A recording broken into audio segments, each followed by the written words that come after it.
네, 안녕하세요. 반갑습니다. 설린대학교 간호학부 교수 김연옥입니다. 네, 오늘은 저번 시간 이어서 이제 대사 및 내분비 문제, 네, 이제 마지막 챕터라고 보시면 되고요. 저번 시간 이제 페닐 케톤 요증까지 해서 앞쪽까지 봤고요. 오늘은 이제 399페이지부터 해서 대사 및 내분비 문제, 네, 403페이지까지 이제 마무리를 짓도록 하겠습니다. 크게 어려운 부분은 아마 없으셨을 거라 생각이 들어요. 크게 어렵진 않으시죠? 네. 왜냐하면 이미 우리 질환에 대해서 많이 다뤘던 부분이고 아동간호학 수업을 아마 하고 오셨을 거예요. 어, 아니면 지금 현재 하고 있거나 뭐 그러시기 때문에 크게 어려운 부분이 없고 지금 이 공부를 좀 하시면 그 국시 공부도 같이 하는 거거든요. 국시랑 굉장히 흡사합니다. 흡사한 부분들이고 조금 기초 부분을 좀 닦아간다라고 보시면서 같이 재미있게 공부하시면 좋을 것 같습니다. 그래서 온라인으로 수업을 하니까 조금 더 나으시죠? 왜냐하면 온라인의 장점은 그거죠. 물론 집중이 조금 떨어질 수는 있지만 몇 번 반복해서 들을 수 있기 때문에 오히려 내가 놓쳤던 부분들을 계속 이렇게 그죠? 하면서 필기도 조금 꼼꼼히 할 수 있을 거라고 생각이 들어서 저는 오히려 앵클렉스 수업 같은 경우는 온라인이 더 낫지 않나라는 생각을 조심스럽게 해봅니다. 자, 저번 수업 시간까지 이제 한 세네 가지 정도의 질환을 보고 이제 들어왔어요. 그래서 오늘은 아동 비만부터 볼 거고요. 여러분들이 생각했을 때 무슨 비만이 질환이지? 라고 생각을 할 수가 있죠. 그렇지만 우리가 예전처럼 그쵸? 워낙 뭐 못 먹고 사는 시대는 아니잖아요. 그쵸? 먹는 게 사실상 넘쳐나는 세대죠. 그렇기 때문에 아동 비만은 굉장히 심각한 문제가 돼요. 비만, 지금 현재 비만이라고 해서 우리가 뭐 추후에 성인이 되어서 그렇지 않으리라는 그런 보장이 없고, 그리고 성인병이 생길 수도 있고 여러 가지 대사질환이 생길 수 있기 때문에 굉장히 위험한 것이다라고 볼 수가 있는 거죠. 자, 아동 비만 한번 볼까요?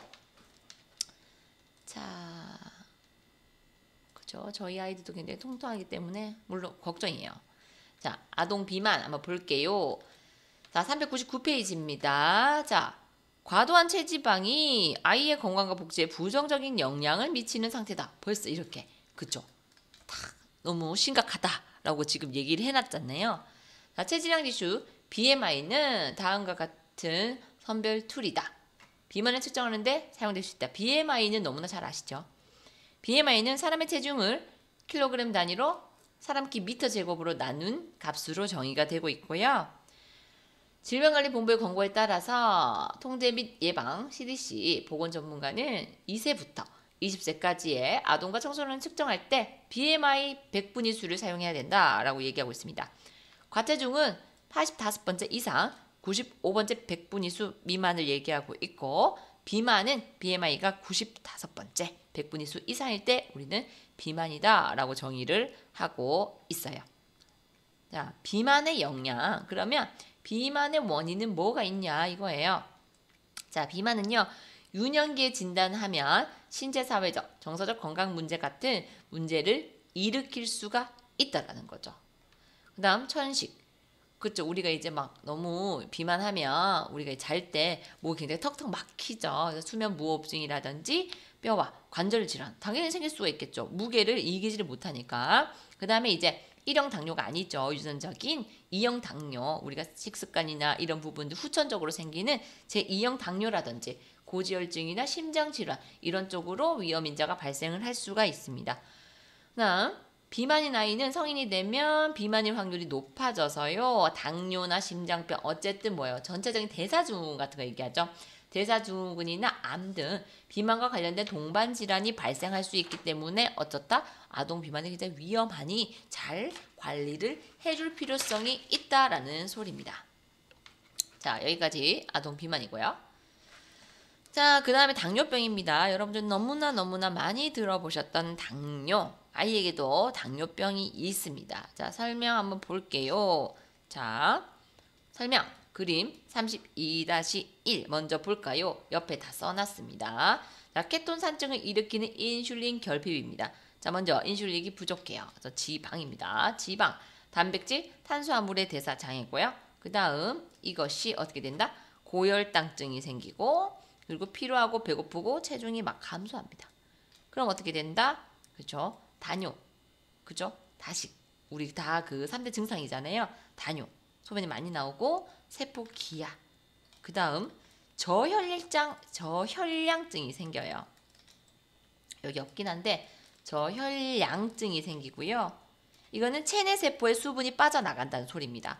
그래서 저혈량증이 생기고 그 다음 세포 기아에 반응해서 생산된 케톤은 인슐린의 부재로 세포 배양이 불가능하게 되죠. 그래서 케톤산증이 생기게 됩니다. 자, 볼게요. 제 1형 당뇨병은 자, 그러면 1형 당뇨병이 뭐지? 부터 아셔야 되죠. 1형 당뇨병은 뭐예요?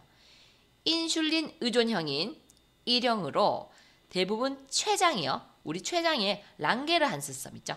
췌장에 랑게르한스섬 베타세포의 장애로 인한 인슐린의 절대적인 결핍입니다. 이것이 1형 당뇨병이고요. 1형 당뇨병은 췌장의 베타세포의 파괴에 의해서 유발되고 그 결과로서 인슐린이 부족하게 되는 거죠.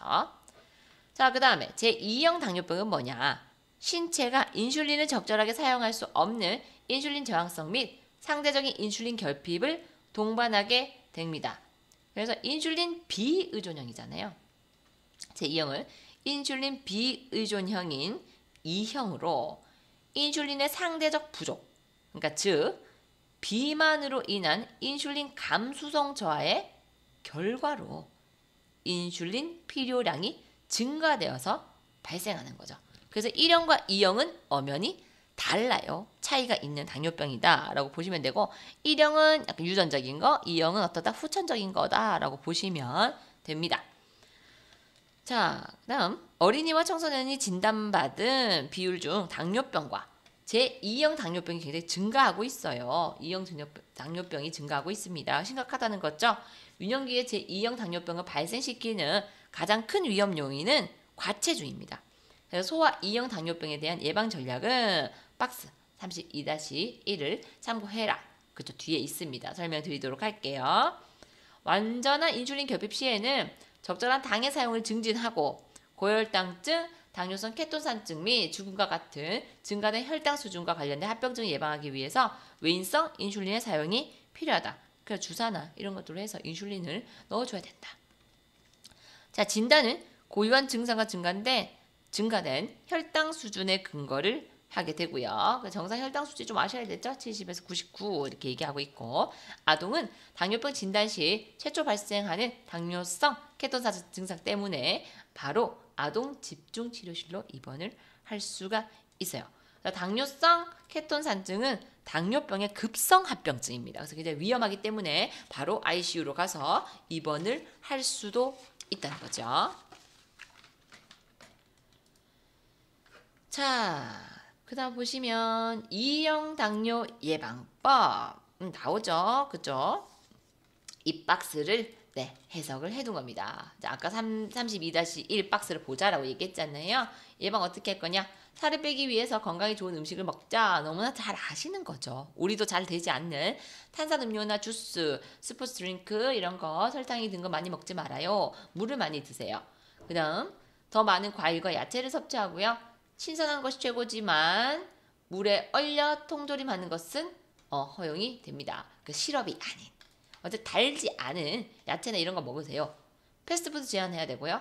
포도, 당근 또는 플레인 팝콘과 같은 얇은 스낵을 만들어서 먹여라. 어쨌든 집에서 만들어서 좀 먹이세요. 설탕을 넣지 말고. 이 얘기죠.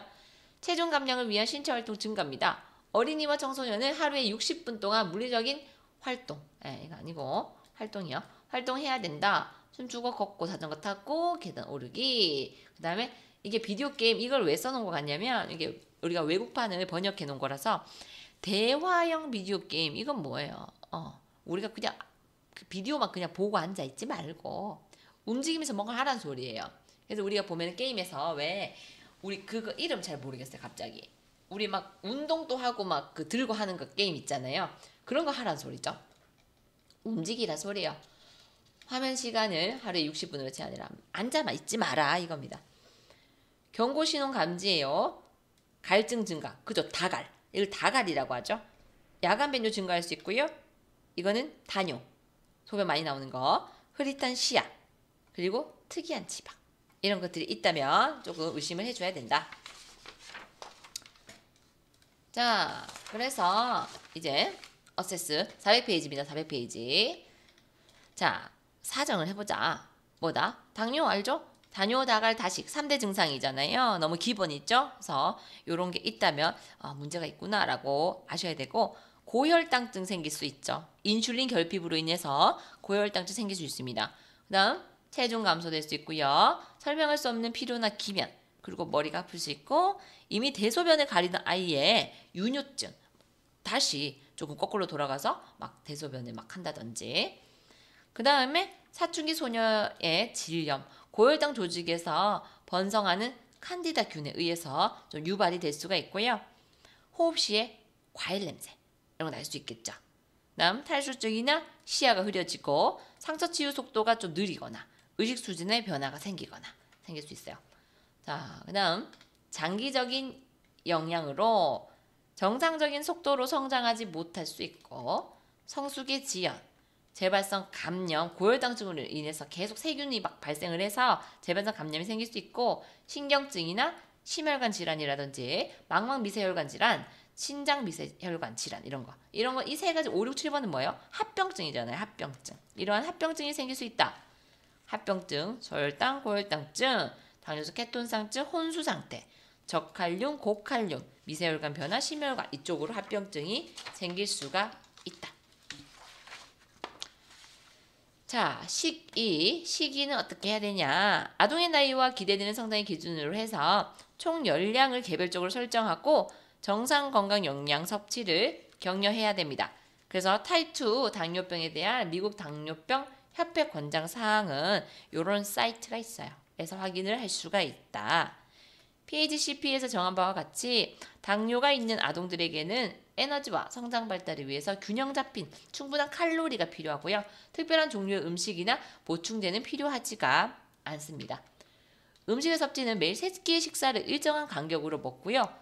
추가로 오후에는 탄수화물 간식을 먹이고, 왜? 혈당 떨어질 수 있으니까. 취침 시에는 단백질이 많이 포함된 간식을 먹여야 됩니다. 왜? 혈당 떨어질 수 있으니까. 요구사항은 농축된 단 것은 금물입니다. 지방은 총 칼로리의 30% 이하로 섭취를 하게끔 그렇게 권장하고 있고요. 저혈당증이 일어났을 때를 위해서 아동과 부모에게 아동이 항상 사탕을 가지고 있게끔 이렇게 교육을 해줘야 되고, 시기를 개인 아동의 요구에 맞추기 위해서는 아이들이 원하는 것, 좋아하는 것과 싫어하는 것, 생활 형태와 문화적, 사회, 경제적 패턴을 모두 고려해야 합니다. 아이들에게 통제감을 제공하기 위해서 음식을 섭취하는데 참여하도록 해주는 것이 좋겠죠. 자, 그 다음 그러면 운동은 어떻게 해줘야 되냐? 운동을 어떻게 해줘야 되냐? 운동을 할 때에는 아동에게 시기를 조절하도록 지시를 해줘야 되고요. 증가된 활동만큼 추가의 음식이 필요합니다. 보통 3에서 45분간의 활동 시마다 10에서 13g의 탄수화물이 필요하게 돼요. 그러니까 당이 떨어지니까 저혈당증 예방하기 위해서 계속 탄수화물이 좀 필요합니다. 아이에게 운동하기 전에 혈당을 검사하도록 지시를 해야 되고요. 아이가 성장 발달에 따른 적절한 운동량을 계획해야 합니다. 자, 인슐린. 그래서 희석된 인슐린은요, 영아에게 저혈당증을 피하기 위해 충분히 적은 양을 제공하기 위해서 요구될 수가 있습니다. 그래서 희석된 인슐린은 용량에서 오류가 나지 않도록 명확하게 라벨을 붙여 놓아야 되겠죠. 자, 그 다음에 HbA1c의 임상적 평가를 3개월마다 해줘야 돼요. 이건 당화혈색소죠. 당화혈색소 검사를 해줘야 된다. 우리가 당화혈색소가 6.5 이상이면 우리가 당뇨라고 판단하거든요. 그래서 3개월마다 우리가 실시를 해줘야 된다. 질병 감염과 스트레스는 인슐린의 요구를 증가시키고 고혈당증과 케톤산증을 유발할 수 있기 때문에 질병기, 감염기나 스트레스 동안에는 인슐린을 보유하지 않아야 한다. 그다음 아동이 특수한 절차를 시행하기 위해서 금식 상태를 유지할 때는 의사에게 아침 인슐린을 보류해야 하는지, 언제 음식과 수분 인슐린을 주는지 꼭 확인을 해야 되고, 그 다음에 인슐린 투여 방법 꼭 교육해야 되죠. 그 다음 부모한테 저혈당증, 고혈당증 증상도 꼭 교육해야 돼요. 아동이 저혈당 반응을 보이며 경고로 당분이 포함된 음식을 먹을 수가 없다면 근육주사나 피하주사로 글루카곤을 투여하도록 부모에게 교육을 해야 됩니다. 글루카곤이에요. 아동과 부모에게 여분의 인슐린을 항상 가지고 있도록 교육해야 되고, 그 다음에 부모에게 처방된 매일의 인슐린 용량과 유형을 나타내는 메디아 얼러트 팔찌를 가지고 충고해줘야 되고요. 그 다음 인슐린 유형이나 투여 부위, 투여 절차에 대해서 정보는 47장, 47장을 참고하시면 된다라고 이렇게 되어 있습니다. 당뇨가 굉장히 중요하기 때문에 좀 많은 분량이죠. 자, 그 다음 혈당 관찰입니다. 혈당 관찰 어떻게 하냐 되냐? 401페이지입니다. 혈당 결과는 효과적인 혈당 관리를 유지하기 위해서 정보를 제공하고요. 소변 검사보다 더욱 정확합니다. 아동이 처방에 따라서 하루에 몇 차례 스스로 검사를 할 수가 있고요. 이거 박스 32-2 있어요. 자, 요거 먼저 볼까요? 혈당 검사 시 통증 감소법입니다. 체열 전에 손가락을 따뜻한 물에 몇 초간 담궈요. 그러면 혈류가 좀 증가되면서 조금 통증이 감소되겠죠. 혈액 흐름이 보다 쉽기 때문에 약지 또는 엄지에서 체열을 하고요. 이게 신경 발달이 적고 혈관이 많기 때문에 손가락의 측면에서 체열하는 것이 좋죠. 깊은 체열을 막기 위해서 란셋을 피부에 가볍게 누릅니다. 혈당 측정을 위해서 매우 작은 혈액량만 필요하지 막 우리가 5단계까지 올려가지고 할 필요 없죠. 애기들 피부가 얼마나 약한데, 그죠? 체열 전에 이렇게 마취크림 있거든요. 마취크림을 적용하셔도 됩니다. 근데 굳이 마취크림까지 사용하면서 혈당 검사를 계속 하진 않죠. 자, 그 다음 혈당 검사를 하기 위해서 적절한 절차에 대해서 계속 교육해줘야 되고요. 그 다음에 정확한 결과 얻기 위해서 정확하게 수행되어야 한다라는 부분 계속 강조해야 되고, 감염 예방을 위해서 손 씻기 잘하다 라고 얘기해줘야 되고요. 그 다음 혈당 측정기 사용 시 사용법을 숙지하도록 강조해줘야 되고, 그 다음에 아동과 부모에게 생산자가 지시한 대로 눈금을 관찰할 것을 잘 지시해줘야 되고, 그 다음 유효기간, 스트립 같은 경우 유효기간이 있어요. 그래서 늘 확인해줘야 된다. 그리고 아동과 부모에게 혈당 검사 결과가 잘못된 것처럼 보인다면 사용법을 다시 읽고 기술을 재점검하고 유효기간 또 확인하고 다시 또 실시를 해볼 수 있도록, 그렇게 해보고 또 안 되면 우리가 또 병원에 와서 또 얘기를 해줘야 되는 부분이 있겠죠. 그래서 해볼 수 있는 거는 다 해봐야 된다라는 소리가 되겠습니다. 자, 그 다음 소변검사입니다. 소변검사는 케톤과 당을 검사하기 위한 절차에 대해서 아동과 부모에게 교육해야 되고요. 아동에게 두 번째 배뇨한 소변을 수집해야 가장 정확하다고 교육을 해줘야 됩니다. 케톤이 존재하면 케톤 산증의 위험이 있는 것을 의미할 수 있기 때문에 꼭 소변검사를 꾸준하게 잘 해줘야 된다. 자, 그 다음에 저혈당증입니다. 저혈당증은 혈당이 70 이하인 경우, 너무 많은 인슐린의 사용이나 불충분한 음식물을 섭취했다, 혹은 과도한 활동을 했다, 이럴 때 생길 수 있고요. 두통이나 오심이나 발한, 진정, 기면, 배고픔, 혼동, 분명치 않은 발음, 입술 주변 떨림, 불안. 우리 왜 밥 계속 안 먹으면 우리 당 떨어진다 이런 얘기 하잖아요. 그것처럼 정말 막 발한이 일어나면서 떨리고 머리가 아프고 막 그렇지 않나요? 그런 그 저혈당증 증상입니다. 자, 수행은 박스 32-3, 32-4에 있어요. 그래서 제가 뒤에 다 해석해놨고요. 이따 같이 보도록 하겠습니다. 자, 그 다음 고혈당증은 뭐야? 반대겠죠? 혈당치가 200 이상으로 상승한 경우입니다. 그래서 고혈당증은 다갈, 다뇨, 다식, 우리 당뇨의 3대 증상이죠. 이런 것들이 생길 수 있고, 흐릿한 시력, 허약해지고 체중이 감소하고 실신이 일어날 수가 있어요. 자, 그래서 수행은 박스 32-5고요. 자, 그 다음 아픈 날의 행동수칙 박스 32-6에 있어요 라고 되어 있죠. 그래서 제가 다 해석을 해놨습니다. 그래서 뒤에 같이 보면서 설명드릴게요. 자, 32-3 저혈당 중재입니다. 어떻게 해줄까요? 그죠? 가능하다면 간호사는 혈당 측정기로 저혈당증을 확인해 줘야 된다. 즉시 당분을 섭취해 줘야 된다. 빵 조각이나 땅콩 버터 과자와 같은, 그쵸? 복합이에요. 탄수화물과 단백질은 당을 빠르게 흡수시킵니다. 다음 식사가 30분 이내에 계획되어 있지 않거나 운동이 계획되었다면 간식을 줘요. 아동이 의식이 없다면 잇몸에 짜먹는 당이나 설탕을 입힌 케이크나 그러니까 빨리 당을 올려야 되겠죠. 15에서 20분 안에 증상이 나아지지 않으면 혈당 검사를 다시 실시합니다. 만약 혈당이 낮다면 추가로 당을 제공하고요. 아동이 무의식에 빠진다면 글루카곤을 투여하는 것이 필요하고요. 병원이라면 그저 포도당 IV를 주입하기 위한 준비를 해 주어야 합니다. 자, 그 다음 박스 32-4, 32-5, 32-6 다 해석해놨고요. 자, 저혈당을 치료하기 위한 음식 어떤 것들이 있냐? 2분의 1컵 오렌지 주스나 설탕이 포함된 탄산음료 빨리 올려줘야 되니까 8온즈 우유, 건포도 작은 한 상자 어휴 많습니다. 그쵸? 3, 4개의 딱딱한 사탕류 4개의 각설탕 3, 4개의 사탕이 생명을 살린다 돼 있잖아요. 1개의 티스푼의 꿀 1개 혹은 3개의 당 정제 이런 것들. 그 다음 고혈당 중재예요. 다음과 같은 증상이 나타날 때 의사에게 보고하도록 부모에게 교육해야 됩니다. 혈당치가 그러니까 계속 우리가 팔로우 해줘야 되죠. 계속 혈당을 재봐야 되는데 목표 범위보다 높은 경우 그러니까 보통 200인데 이거보다 계속 높다. 중증도나 심한 케톤 요증이 나타났다. 아동이 음식이나 수분을 섭취할 수 있을 때 아동이 한 번 이상의 구토를 할 때 질병이 계속 지속될 때 이럴 때는 계속 의사에게 노트해야 된다. 자, 32-6 당뇨 환자들이 을 위한 아픈 날의 행동 수칙입니다. 자, 아이가 아파요. 아동이 식욕이 없더라도 인슐린을 항상 주도록 하고요. 그렇게 하지 못한 경우는 의사에게 특별한 처치를 받아야 됩니다. 그리고 혈당을 최소한 4시간마다 측정해야 돼요. 배뇨시마다 소변의 케톤을 검사해야 되고 중등도나 많은 양의 소변 케톤제가 나왔다면 의사에게 노티. 아동의 일반적인 식사 계획에 그냥 일반적으로 식사하듯이 따라요. 다음 케톤 제거가 용이하도록 혈량이 낮은 유동식을 권장하고 소변에 케톤이 나타날 때는 휴식을 취하도록 해야 됩니다.